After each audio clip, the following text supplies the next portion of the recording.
Randolph Mantooth once admitted something that explains his entire life. He said that as a boy, he was never in any town long enough to build real friendships, so he lived, in his own words, in his own little fantasy world. That lonely kid grew up to become Johnny Gage, the paramedic 30 million Americans welcomed into their living rooms every week across 129 episodes and 7 TV movies.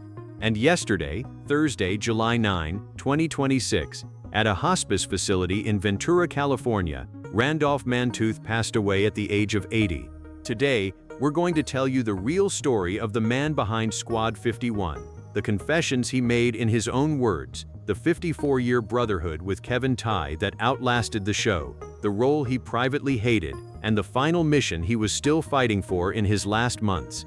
Stay with us to the end, because the way this story closes says everything about who Randy Mantooth really was. He was born Randy Mantooth on September 19, 1945, in Sacramento, California, the oldest of 4 children.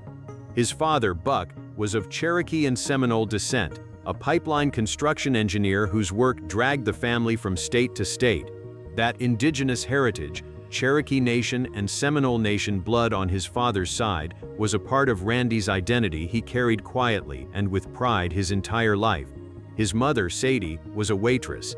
By his own count, Randy lived in 24 different states before he turned 18. 24 states. Imagine being that kid, the perpetual new boy, always arriving after the friendships had already formed, always leaving before you belonged. Randy later confessed that this was exactly why he retreated into his imagination.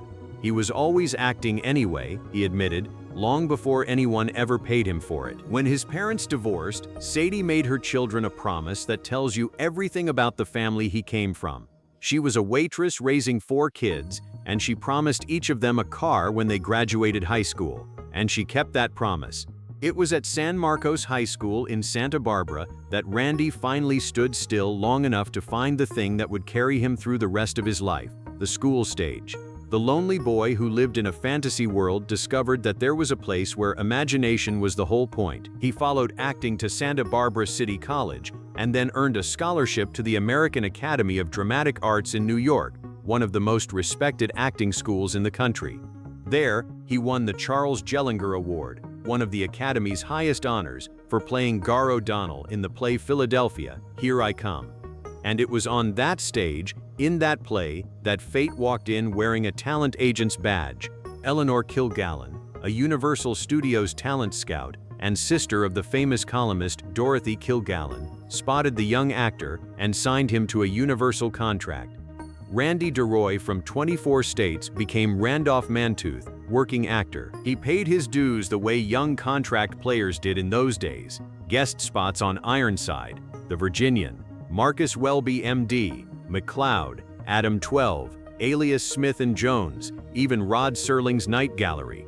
But it was a small role on The Bold Ones, opposite the great Hal Holbrook, that changed everything. A producer named Robert Sinider was watching. Sinider worked alongside Jack Webb, the legend behind Dragnet and Adam 12, and the 2 men were building something television had never seen before, a show about a brand new kind of hero, and they wanted the young man from The Bold Ones to lead it. Here's what Randy later admitted about that meeting, and it's one of the most charming confessions of his career. When they told him the role was a paramedic, his first reaction, in his own words, was, "What the hell is a paramedic?" And honestly, he can be forgiven for that. Because when Emergency premiered in January of 1972, there were only 13 paramedics in the entire state of California. 13. The profession barely existed. Most Americans had never heard the word. In fact, the pilot episode was actually titled after the Wedworth-Townsend Paramedic Act, the real California legislation passed in 1970 that legally authorized paramedics to exist in the first place. The show wasn't reflecting the world, it was about to change it. Emergency followed the firefighter paramedics of Squad 51 of the Los Angeles County Fire Department, racing to accidents and rescues in what was essentially an emergency room on wheels.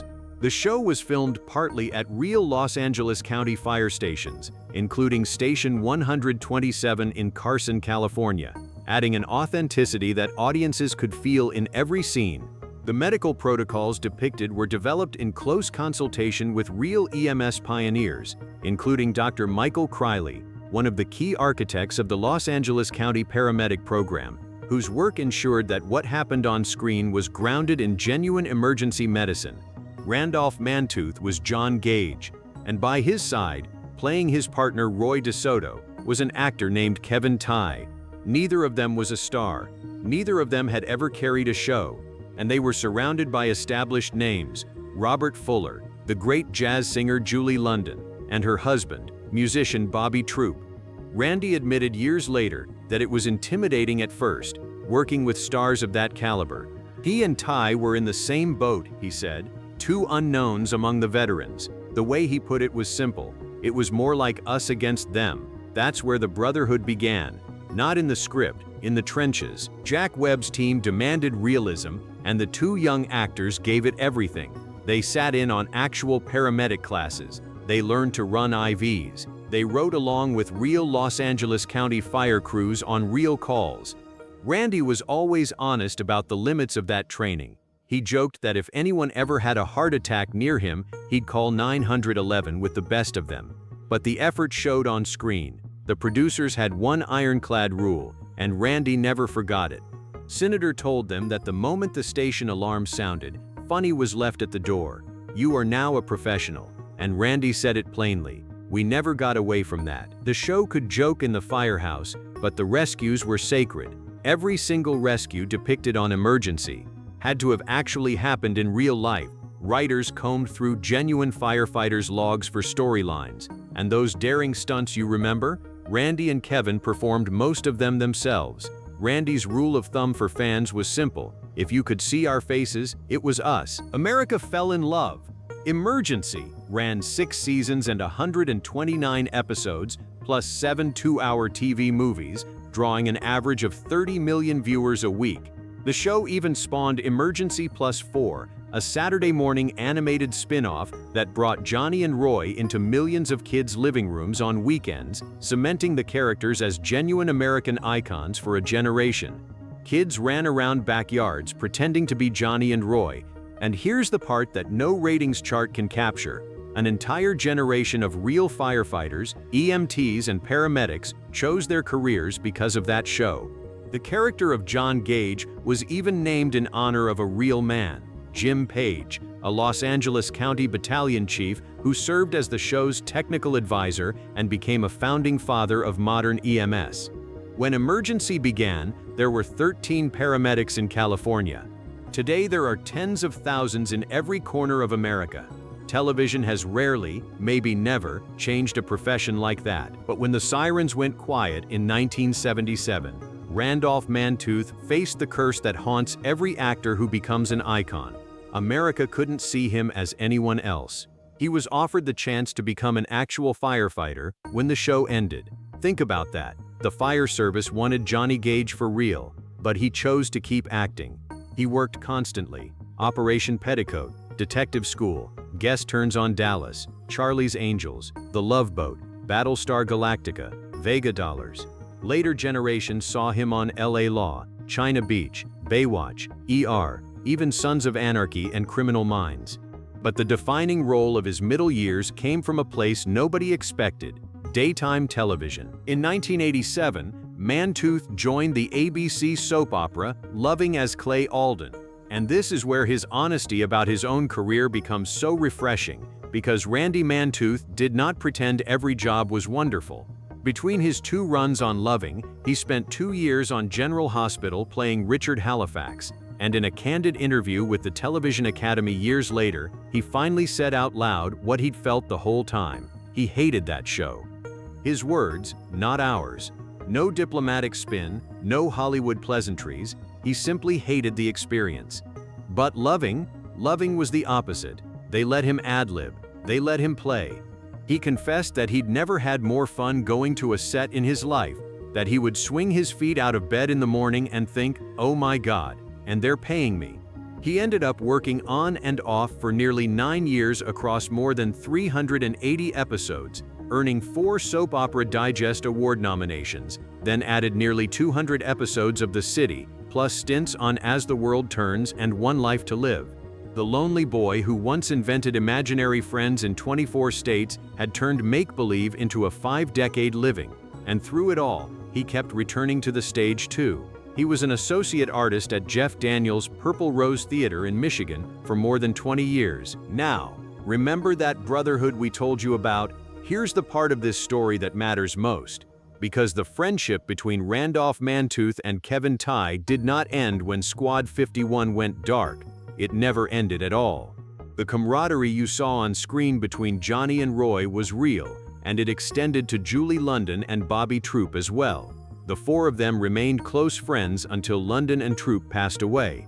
And when Randy got married in 2002, the man standing beside him as best man was Kevin Tighe, 25 years after the show ended. That's not a Hollywood friendship, that's family. In 2012, the Los Angeles County Fire Department did something it almost never does for actors.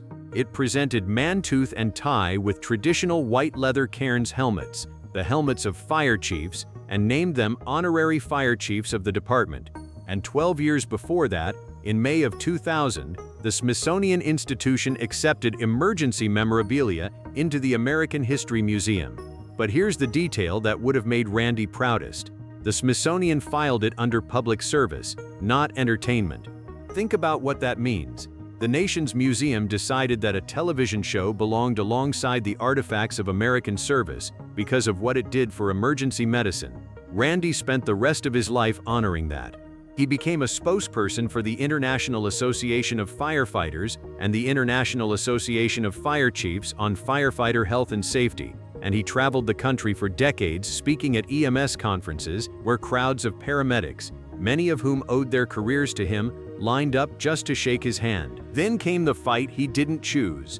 In 2015, Randolph Mantooth was diagnosed with cancer. It began with throat cancer, and he shared his battle publicly, updating the first responder community that had always embraced him. For more than a decade, he fought, through treatments, through recurrences, through what his brother Donald described as years of illness in which he kept getting thinner and thinner. And here is the measure of the man. He never stopped working, and he never stopped serving. Even this year, in his final months, Mantooth was an executive producer on a documentary called Into the Unknown, made alongside his old partner Kevin Tighe and actor Steve Buscemi, himself a former New York City firefighter. The film follows real paramedics, dispatchers, and flight crews, showing the unfiltered reality of modern EMS. 54 years after Emergency premiered, Johnny and Roy were still on the same call, still fighting for the men and women of emergency services. It was his last mission, and he saw it through. On Thursday, July 9, 2026, Randolph Mantooth died peacefully at a hospice facility in Ventura, California, surrounded by friends and family. He was 80 years old. His family announced his passing with profound sadness, honoring a career that spanned more than 5 decades and a role that, in their words, inspired countless individuals to pursue careers in EMS and firefighting.